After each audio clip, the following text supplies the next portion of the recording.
right, we're going to talk about collagraphs and how to make them, some of the supplies that you might need, some things that I've done in the past. So the first thing is you can make your plate or your substrate that you're going to be working on out of just crescent board, illustration board. Or you could even use a plastic plate if you want, like, for instance, a very thin plastic basic plate. I would start small when you're first trying to do this. It's just easier if you start small.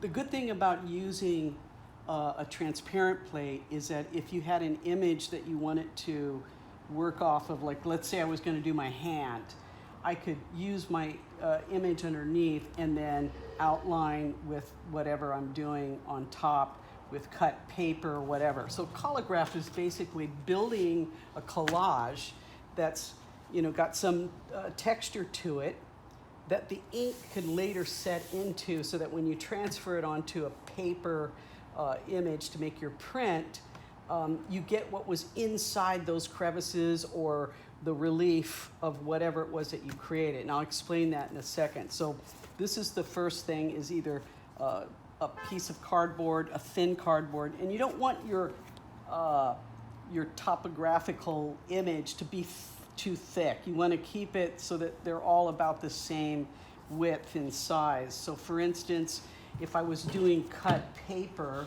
I wouldn't want a lot of things that were really super thick if I'm using cut paper. So I could basically take cut paper, glue it on with a glazing medium, which is what you're going to need to seal it. And I can also use this extra heavy semi-gloss gel and get some really good brush marks within, you know, on top of my substrate, so of my plate. So you need a couple of things. Definitely gloss medium, and that's if you want the ink to smoothly come off. And it's important to have this to seal both sides of your plate, so that it'll last you for like 15 to 20 prints or images, and you can ink them up different every single time, but you're going to have to seal it really well with this. When you're working, if you work on a table or whatever, chances are this is going to stick. So if you take a trash bag and put it over something, work on a trash bag, it won't stick as much as it would. So this is a better way to work, is with this. The other thing you may need, I bought this, which is, I got it at Blick, and it's actually used for something else, but if you put paper over it, you can use this to polish your plate. So, and I'll explain that in a second. So once you ink up your plate, you have like paper, or you can even make it out of old phone book, wrap it up, and that's what you use to polish the plate once it's inked up. So here's one that I did. This one happens to be on aluminum, so it's a pretty thin sheet. This sand is actually called carborundum, and I glued it. So what I did is I started with my gloss medium, or matte medium even. You can use matte medium, it'll just give it more texture, so it's not going to rub right off if that's what you want. You can use either one to glue. So, and then carborundum is a very, very fine sand, and it comes in different grits. So that's what I use to create this image, which is pretty abstract and pretty strange. So the print, and this wasn't the best print, that one already sold, but here's the print from that plate. So what's cool about this, and again, this was the reject, that's the one I ended up keeping, is that I could ink this part with green. I could ink this part. This is all done in one pass. I didn't go back and forth. This was done with the yellows and the reds and then a little more green. But you could get a much better print than I got on this one. But that's what this plate gave me. Remember, it goes the other way. Mm-hmm. So now I want to show you another plate. Actually, I'll show you the print first. I don't have the plate to this one, This one was done also with using a fine sand to create my image on top. I used dry pigments on this to get more texture and it's actually supposed to be like a torso, like the breast, the rib cage, part of the butt. So it's an abstracted figure is basically what it is. And then I just played with it using those dry pigments, which would get into that grit and make it really, really rich and really awesome. The next one I want to show you, I have two versions of. This one was super cool to play with.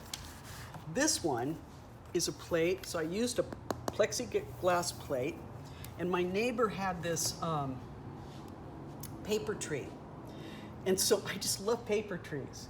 So I took the paper tree, picked pieces off the paper tree, and I glued them using gloss medium to the plate. And then when I inked it up, I inked it differently a number of times. So the first time I inked it, this was my print. So it was pretty amazing. So I could do actually more with this, but I ran out of time on that. But this could be inked in like 5 or 6 or 7 different palettes, and each time you're gonna get like this, I don't know, to me it's like this worn, like soulful kind of remnant, you know. It has like an aura to it when you start to work with things from the earth that you can then do a plate with. Okay, another plate. Let's look at this plate. This looks like absolutely nothing, right? All right, it's again, I did it on plexiglass. This has carborundum, the sand. It's got gloss medium, not matte. And then I wiped out a few of the spots that I didn't want anything to occur. And again, I wanted this like old kind of piece of parchment tapestry. I wanted this pedimento kind of feel, pentimento I should say, to give it that earth, something unique. This is one of the prints that I made from that. Now on top of this, I could chincolle, meaning collage on top. I could do a person, I could do a face, or leave it as an abstract because it's beautiful as it is.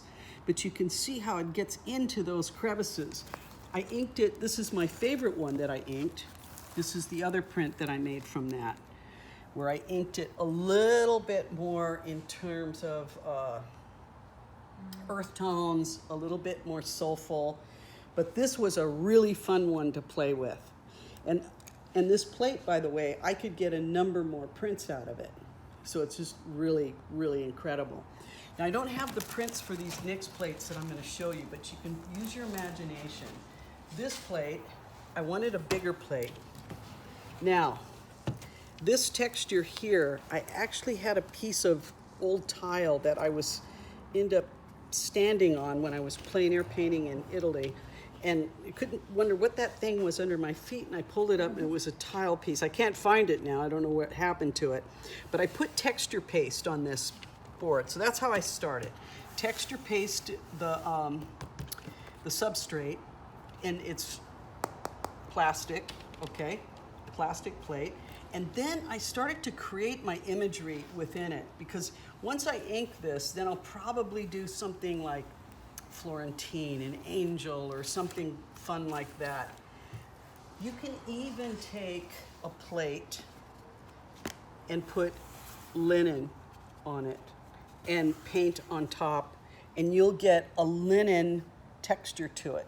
You just have to make sure that you put the gloss so that it wipes clean. Otherwise, it's not going to. And I haven't used this yet. As you can see, it's not even stained yet.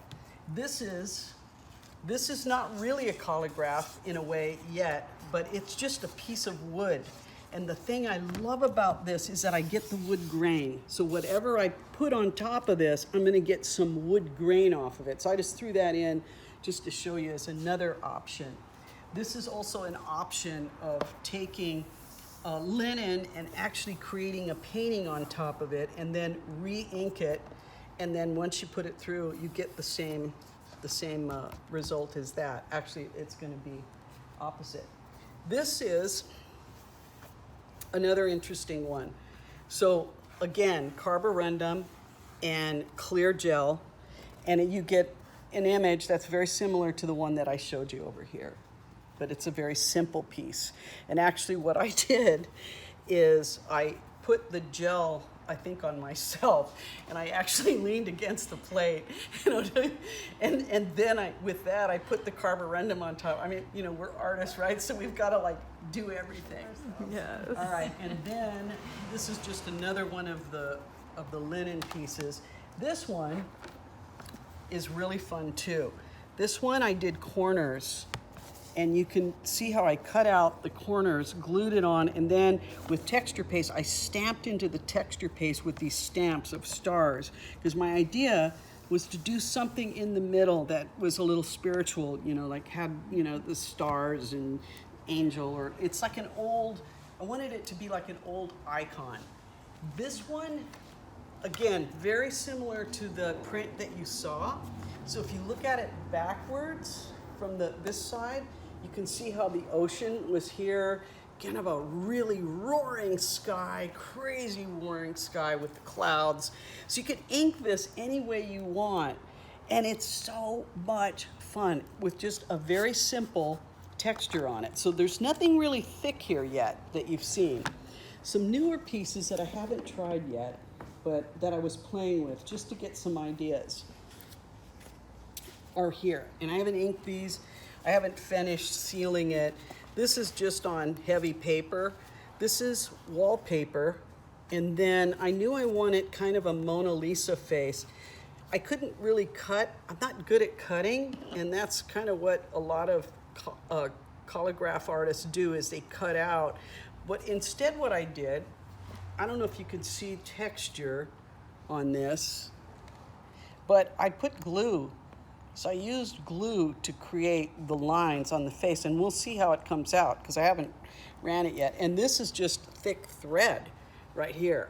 So wallpaper, some brush strokes with my extra heavy gel, thread, and glue to try to get that. So this is going to be a fun one to try. Then something really simple.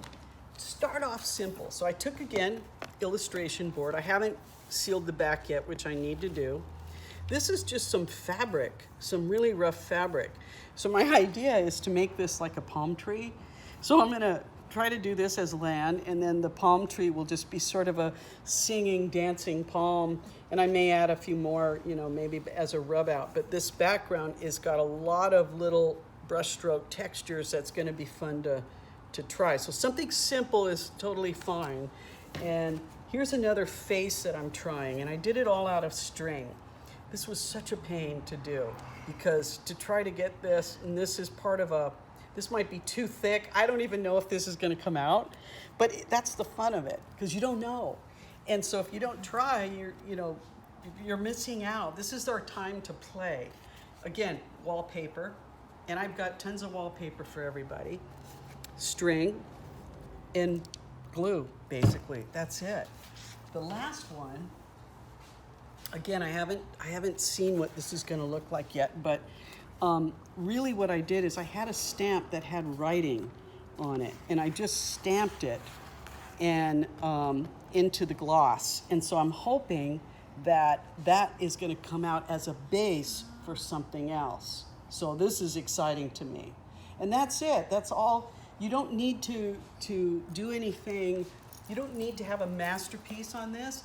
All you need to do is play and experiment, because once you do the first couple collagraphs and you see what happens, then it's like, oh, okay, I saw this work, that didn't work. And that's what's great about being in a class, because you see what someone else is using and go, oh, I can do that. You can take plant material rather, like fern. You can glue it onto your board, seal it. It's gonna be awesome. So anyway, try to join us for this. It's gonna be fun. Good luck.